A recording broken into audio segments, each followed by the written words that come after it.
प्रातः काल का समय था। आश्रम में हर दिन की भांति बुद्ध अपने शिष्यों को शिक्षा दे रहे थे। आज का विषय था आत्मा। आत्मा के बारे में बताते हुए बुद्ध ने बोला, आत्मा को न शस्त्र छेद सकते हैं, न अग्नि जला सकती है, न जल उसे गला सकता है और न हवा उसे सुखा सकती है। इस आत्मा का कभी भी विनाश नहीं हो सकता है, यह अविनाशी है। यह सुनकर एक शिष्य को जिज्ञासा हुई। वह बोला, किंतु बुद्ध, यह कैसे संभव है?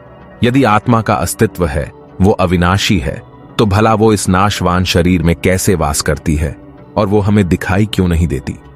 क्या सचमुच आत्मा होती है?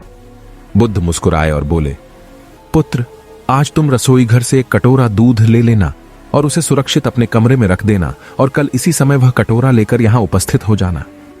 अगले दिन शिष्य कटोरा लेकर उपस्थित हो गया। बुद्ध ने पूछा, क्या दूध आज भी पीने योग्य है?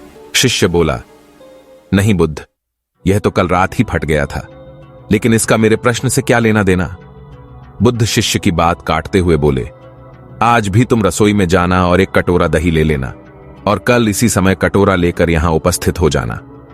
अगले दिन शिष्य सही समय पर उपस्थित हो गया। बुद्ध ने पूछा, क्या दही आज भी उपभोग हेतु ठीक है? शिष्य बोला, जी हां बुद्ध, ये अभी भी ठीक है। अच्छा ठीक है, कल तुम फिर इसे लेकर यहां आना, बुद्ध ने आदेश दिया।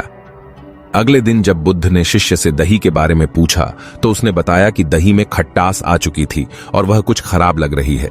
इस पर बुद्ध ने कटोरा एक तरफ रखते हुए कहा, कोई बात नहीं, आज तुम रसोई से एक कटोरा घी लेकर जाना और उसे तब लेकर आना जब वो खराब हो जाए। दिन बीतते गए पर घी खराब नहीं हुआ और शिष्य रोज खाली हाथ ही बुद्ध के समक्ष उपस्थित होता रहा।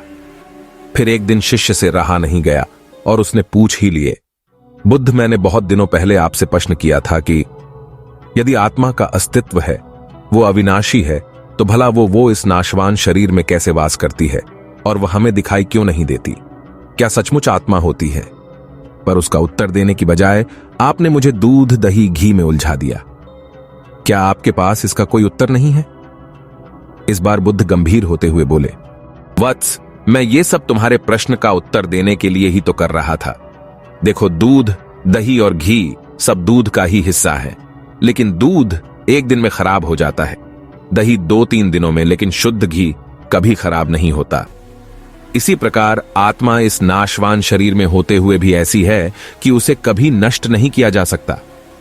ठीक है बुद्ध, मान लिया कि आत्मा अविनाशी है, लेकिन हमें घी तो दिखाई देता है, पर आत्मा नहीं दिखती। शिष्य, बुद्ध बोले, घी अपने आप ही तो नहीं दिखता ना। पहले दूध में जामन डालकर दही में बदलना पड़ता है, फिर दही को मथ कर उसे मक्खन में बदला जाता है, फिर कहीं जाकर जब मक्खन को सही तापमान पर घंटों पिघलाया जाता है तब जाकर घी बनता है।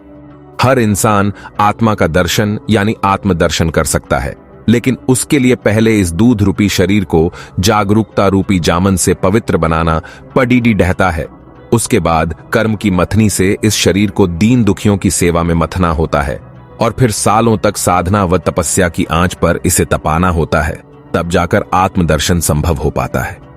शिष्य बुद्ध की बात अच्छी तरह से समझ चुका था। आज उसकी जिज्ञासा शांत हो गई थी। उसने बुद्ध के चरण स्पर्श किए और आत्मदर्शन के मार्ग पर आगे बढ़ गया।